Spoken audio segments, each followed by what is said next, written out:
Andre 3000 once wrote a 4-chord riff that he said himself were the first chords that he learned on acoustic guitar: G, C, D, and E.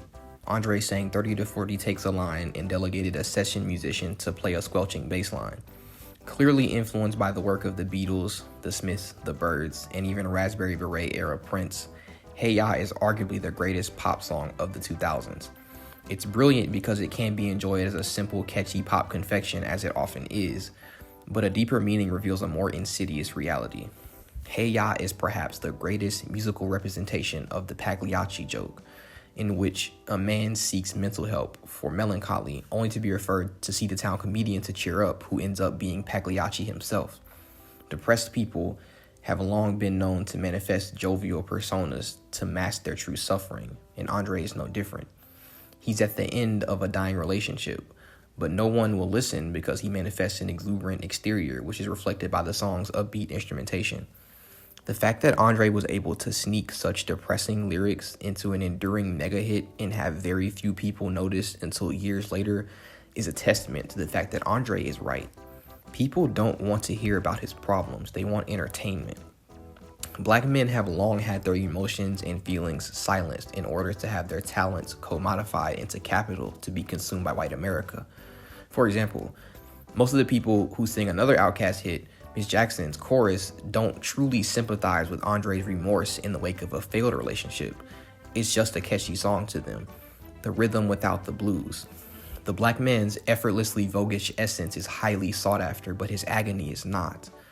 Andre is spiraling into depression, but he still has to sell records because he has to eat. He has to show up to work with a smile plastered on his face.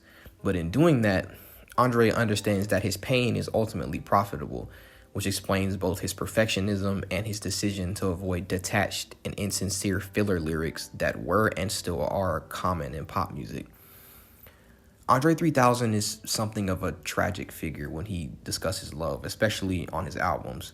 He's a well-intentioned, empathetic person who seems to have trouble maintaining intimate relationships with people. So to wrap up, Hey Ya is easily one of the greatest songs of all time.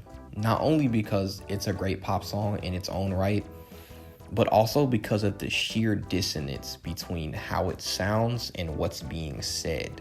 Hey Ya sounds like Morrissey ditched Johnny Marr and took his romantic defeatism to John Lennon and told him to write a riff. Oh, and as a final thought while I'm thinking about it, to piggyback on my earlier point about Andre feigning an upbeat pop song to pay the bills, Andre hinted at his predicament in the record industry on his song Elevators from OutKast's 1996 album ATLiens, in which he said, "True, I got more fans than the average man, but not enough loot to last me to the end of the week. I live by the beat like you live check to check. If it don't move your feet, then I don't eat, so we like neck to neck." Andre expressed a similar sentiment on the group's 1998 single Rosa Parks, in which he said, "Baby boy, you're only funky as your last cut. You focus on the past, your ass would be a has-what." Andre is smart enough to know that his fame, fortune, and prestige only last as long as he's reaching the people with his music, which makes Hey Ya's melancholy sting even more when you realize that its success is only staving off the inevitable of Andre's eventual fade to obscurity. This fade into obscurity, however, was intentional and self-wrought on Andre's part, because maybe he thought by getting ahead of the curve and driving himself into musical exile, he wouldn't fall out of favor with current trends. Maybe he feels like, no, he said that hip-hop is a young man's game and he feels, out of step. So it's just sad to see such a brilliant musician be so hard on himself.